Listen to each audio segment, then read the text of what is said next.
Hi guys, Luton here. Now, with all of the stuff going on with Star Wars Battlefront at the moment, you'd be forgiven for having missed the fact that CitizenCon is on right now and loads of new information is coming out about Star Citizen. They've been showcasing loads of things about Squadron 42. There's a lot of detail and elements that they're continuing to explain and showcase, and one of those new things is the star map.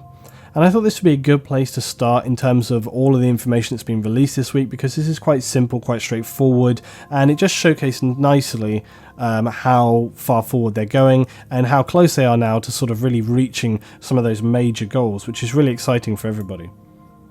So this is the star map system, and it essentially enables you to look around and see all of the systems that are going to exist within Star Citizen. But this is not a static tool.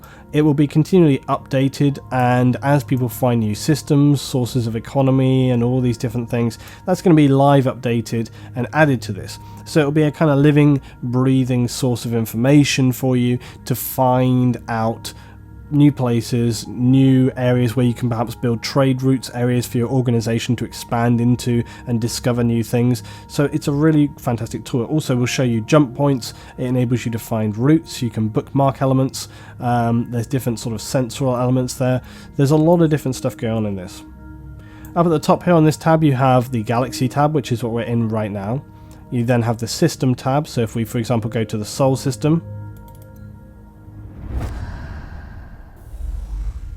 and we're now in the System tab, and this enables us to look around the system. So we can see here Earth, Mercury, Venus, Sol, Mars, and Herschel belt. There's other little things as we go around. So if we head towards Mars here,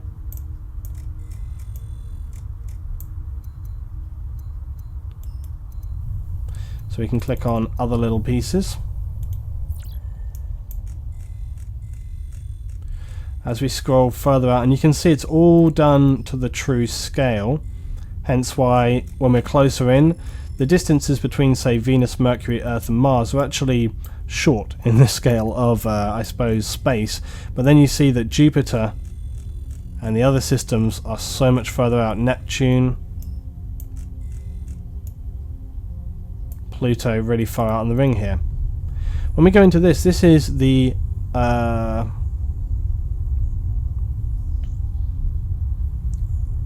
we're now in the celestial object view, and this enables you to have a more detailed view of the object that you're looking at.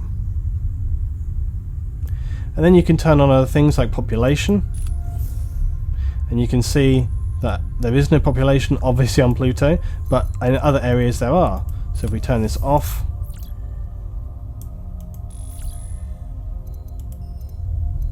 so here's Earth. Let's take a look at the population on this.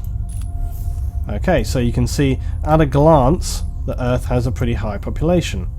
Let's take a look at economy. Again, you can see that Earth has got a pretty decent economy by the scale of things. And these they're basically just a guide. It's a glancery thing, but you can see it starts to share these routes. Okay, so at a glance it's showing you where there is trade, where it has the highest population, and it's all done in quite a rough manner, but it's enough to, at a glance, allow you to say, okay, look, you can see there's a lot of trade happening between Earth and Mars. Jupiter has a little bit, and then also you can see there's a leading out to here, and this is basically a jump point right out here. So this jump point, you can see, connects through. So this whole thing basically enables you to view what's going on in that system. You can also turn on a crime. This is a threat rate, okay? We can zoom right on.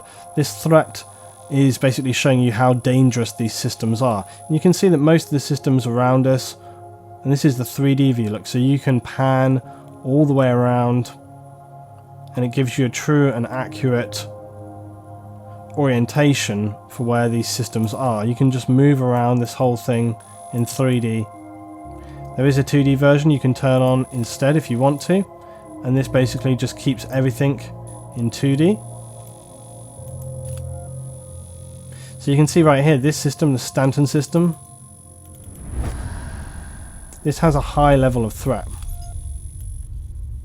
So whereas the system we were at before was a peaceful system, you can see that this system here is having a massive amount of combat. This would be essentially, I suppose, a war level. These systems are having gigantic battles going on, and this is probably a dangerous place to go to if you're going to be a trader, for example.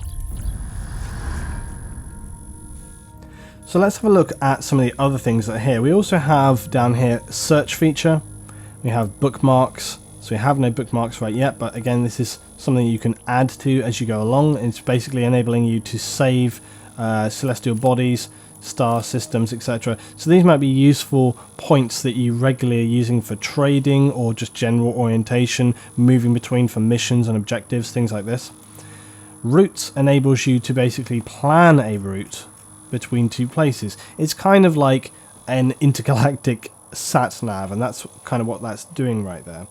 But this whole thing essentially is enabling you to look at a load of information and figure out what it is you want to do, where you need to be going, what exists there, what threats you might have, and this is going to be one of many things which you are going to be using regularly to plan out and work out what exactly it is that you're doing within Star Citizen. And this is a fantastic first look at that. So let's have a destination. So we're going to try and fly from Sol to the Elysium system, okay? So let's say we have a mission to trade some, transport some materials there. So from Sol, let's go Sol. So we'll type in Sol into routes. It's then going to give us a list of, here's our jump points, here are the different satellites and planets. So let's go from Titan, and then we're going to go to within Elysium. So we'll type in Elysium. It's going to give us a load of lists of planets, and again, so you maybe have been contracted to transport things between these two places. So let's take on this planet here, Elysium planet in the system. Now we're going to choose our ship size of small, medium and large. I'm going to just take a medium ship, and this would obviously refer to whatever ship you were taking. We're going to go calculate. It's going to tell us we have through Davian 4 jumps, a distance of 37. So we're going to go view route. Okay, it's taking us into the system from our start point. So right here we can see we are at Saturn, and that's where Titan is going to be. So there we are, that's where you can see our start point. So here on the celestial object view, here is one of the, there's Titan, which is one of the satellites around Saturn. And it's telling us that we basically need to go to the jump point.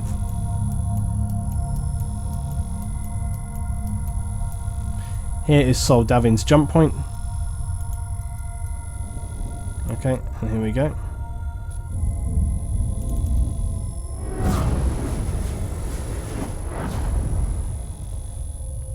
Okay, now we've reached the Davian system, so we're going to have to jump again. And what we're going to need to use is another jump point. So we have essentially come from Sol system through to Davian system. We now need to use a next jump point. Okay, so looking around here, we can see that there are several other jump points.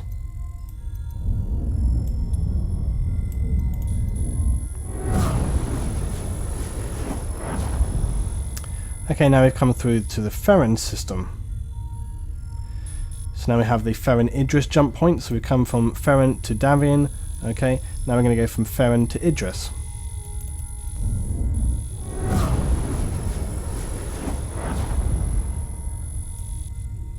Okay, and then we've got one more to go. So from Idris to Reta. Oh, sorry, here we are. Sorry, this is the actual correct location. So we've gone from Ferren to Idris, and now we're going to go from Idris to Elysium. This is the final point.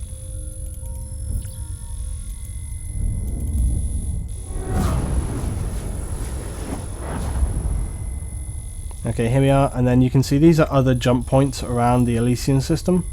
But here we are, this is our actual location.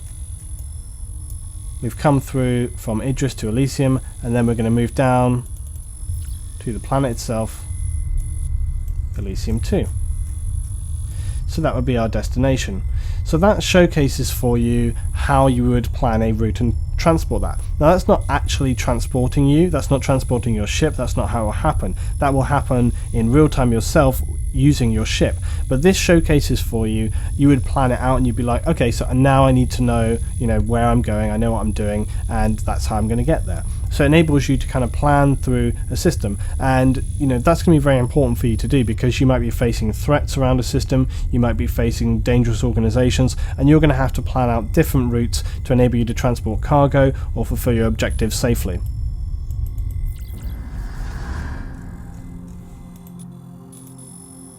So guys, that is just a very vague little look at the new Star Citizen Star System star map. It's really, really awesome, and it gives just a little indication of what we're going to see with the game. I have loads more stuff to show for you and lots of things to discuss, and we can look at all the elements there, but it's all starting to come together, and I think, they almost were obligated to showcase a lot of really awesome stuff because they've had a lot of pressure recently, and I have to say, from what we've been seeing this week, it's very, very exciting indeed. Nothing's in a finished state. In fact, they've said that they're in the kind of early alpha now. We're far, far, far from the finished product, but it's taking that step. Every time people say this is going to be a thing that never happens, they reach that next step, and the next step, and the next step. And it's like, what's it going to take for people to realize that this game isn't going to go away, this game is going to be developed, it is going to reach that end point, it is going to be in a state which is playable for people. I'm really excited about this game still, and I think it has a massive, massive amount of potential. I'm going to have a lot more detailed stuff coming up very soon, guys. Thanks for watching, I hope you enjoyed very much, and please drop your comments and thoughts down below. I'll see you next time for some more Star Citizen.